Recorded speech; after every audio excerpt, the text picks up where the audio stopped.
Eh bien, ce dont je voudrais vous parler en quelques mots, c'est un sujet un peu sensible. C'est la question de la définition même du mot religion.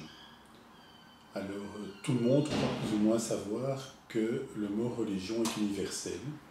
Si vous consultez des encyclopédies, des volumes spécialisés en histoire des religions, tous les outils qui d'ordinaire sont distribués aux étudiants de l'enseignement tant secondaire que supérieur, vous verrez qu'il existe plus ou moins aujourd'hui 10 500 systèmes religieux répertoriés dans le monde.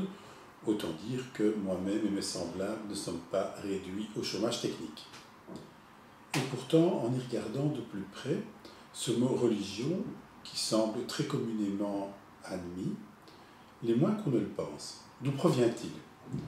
Il provient massivement de sources antiques qui datent de la fin de la République romaine, donc des auteurs qu'on connaît généralement de noms comme Cicéron, comme Varron, qui s'efforcent de clarifier le mot latin religio, donc religion.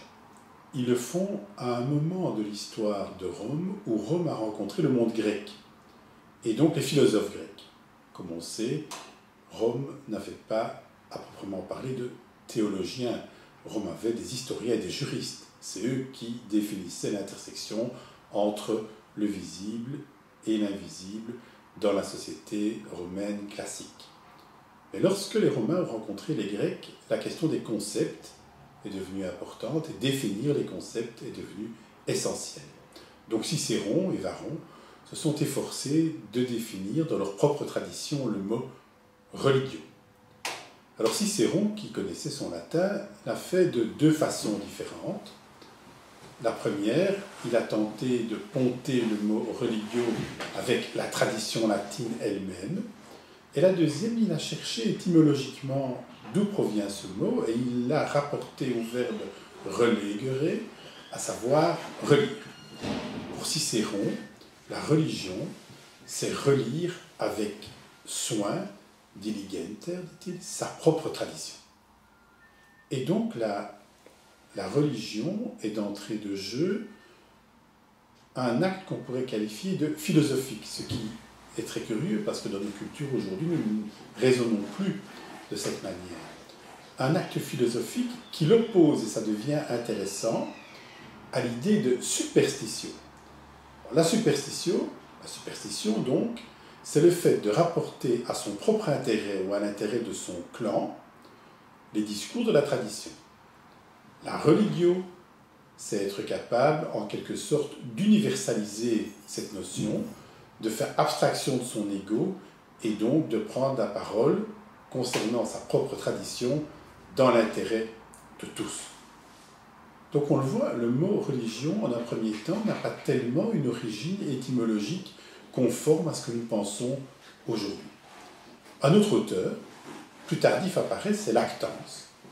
Lactance est un théologien qui écrit également en latin. Au IIIe siècle, on l'appelle le Cicéron chrétien, c'est pas hasard non plus. Et Lactance, en tant que chrétien, lui, est évidemment au confluent de deux traditions, la tradition juive et la tradition romaine, gréco-romaine dont il est l'héritier. Et Lactance revisite le discours de Cicéron et étymologiquement parlant, s'y oppose. Et qu'est-ce qu'il nous dit ? Il nous parle davantage d'une étymologie qui serait religare. Alors mon objet n'est pas ici de jouer les philologues classiques, c'est probablement Cicéron qui avait raison du point de vue philologique. Mais c'est bien du point de vue philosophique de mesurer combien cette nouvelle façon de définir la religion est différente. Alors religare, c'est-à-dire relier, donc Lactance trace finalement un axe vertical, relier l'homme à Dieu. Et donc, la religion serait pour lui un acte de reconnaissance, de reliance du cœur de l'homme à la divinité et en retour entraînerait le fait que la divinité reconnaît l'homme. On le voit donc, Cicéron trace un axe qui est plutôt latéral, plutôt immanent, Lactance trace plutôt un axe qui est un axe transcendant. Alors pour faire un peu joli et pour vous donner à penser dans un autre registre, dans ce bref exposé sur la notion de religio, je vous renverrai à la fresque de Raphaël, où on voit d'un côté Platon qui montre l'axe transcendant, Aristote qui montre l'axe immanent, et entre les deux, vous l'avez compris, le symbole de la croix qui se dessine. Le christianisme avait bel et bien récupéré le mot religio et la tradition philosophique gréco-romaine dans un sens qui était le sens transcendant qui l'intéressait principalement.